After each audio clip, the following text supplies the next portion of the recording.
So the next thing I have to do before I can tow, which is something that 99.9% of everybody else in the world wouldn't have to do, I'm going to have to build my own capture plate. The reason for that is neither one of the multi-fit capture plates fit that kingpin box. And Pull-Right does make a universal capture plate, but using it requires that you weld stuff to the pin box. Since I'm not the only one who's going to be pulling this, and the other person pulling it, who is my dad, does not have a sliding hitch, I'm not going to weld stuff to this pin box. So that means that I have to build my own capture plate. So let me go see if I can find some metal around here to do that with. Well, there we are. So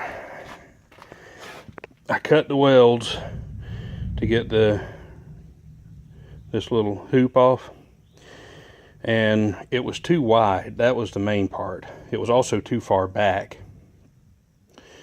So I cut 1 3/8 out of it right here, welded it back together. That makes it narrow enough that I can get it to fit with the shims like it's supposed to.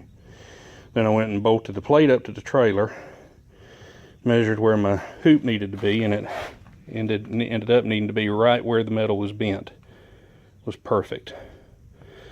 So I brought it back in here, gave it some good welds right back where the factory had it welded, and got a little party to go to this afternoon, so I'm going to leave this thing here to cool, and come back here tomorrow and give it a good wire brushing, give it a good coat of paint, and then see if we can get it to bolt up with the shims and fit like it's supposed to. And once that's done, I should be ready to tow. Oh, I know I said I was going to make another one, but I did not have a piece of plate, and I really didn't want to spend the money to order just a plate this size. Plus, that key on the bottom kind of needs to be in the right place, and I just didn't want to have to fool with figuring out how to, number one, cut one of those, number two, position it. So this is the plate that came with the hitch, and I just decided to sacrifice it and make it fit. So there we are, a custom multi-fit capture plate. The folks at Pull-Right would probably crap their pants if they could see this, but I have every reason to believe it'll work just fine.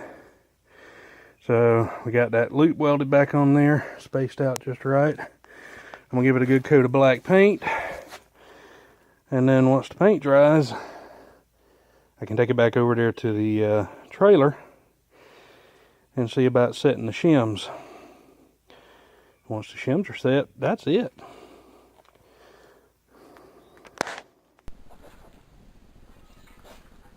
Alright, so we're going to put this capture plate on.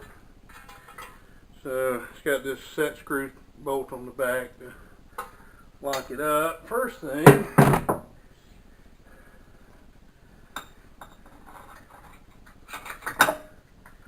that has to go. We don't use this with the capture plate and the SuperGlide.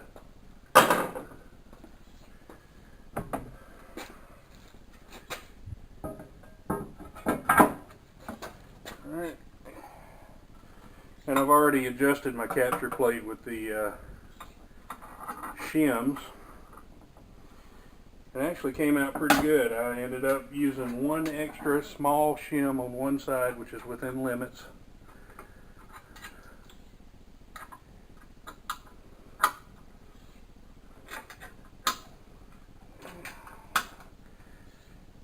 Tighten that up good.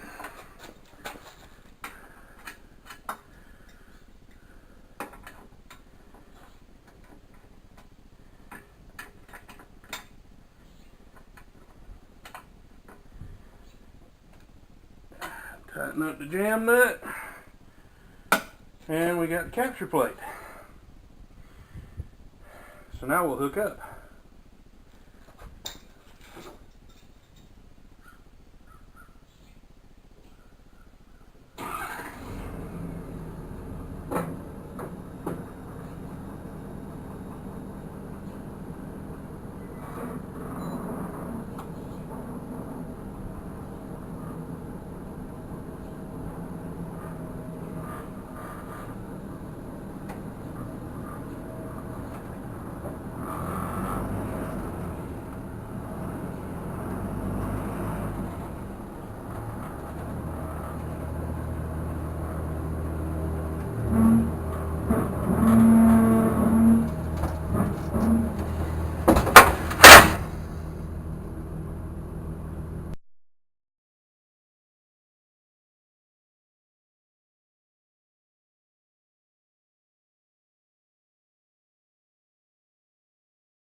Well, we've been camping twice in the span of 2 weeks.